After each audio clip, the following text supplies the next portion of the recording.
Hey everybody, today we're going to read the last sentence from page 21 and continue on to page 22. The following morning, he paid a man to fit bars on Harry's window. He himself fitted a cat flap in the bedroom door so that small amounts of food could be pushed inside 3 times a day.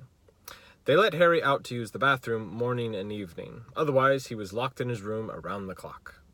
3 days later, the Dursleys were showing no sign of relenting, and Harry couldn't see any way out of his situation. He lay on his bed, watching the sun sinking behind the bars on the window, and wondered miserably what was going to happen to him. What was the good of magicking himself out of his room if Hogwarts would expel him for doing it?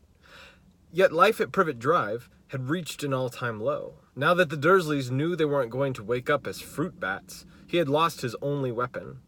Dobby might have saved Harry from horrible happenings at Hogwarts, but the way things were going, he'd probably starve to death anyway.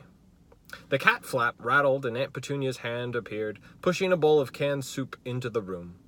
Harry, whose insides were aching with hunger, jumped off his bed and seized it. The soup was stone cold, but he drank half of it in one gulp.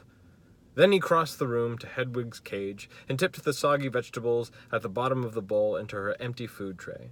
She ruffled her feathers and gave him a look of deep disgust. "It's no good turning your beak up at it. That's all we've got," said Harry grimly. He put the empty bowl back on the floor next to the cat flap and lay back down on the bed, somehow even hungrier than he had been before the soup.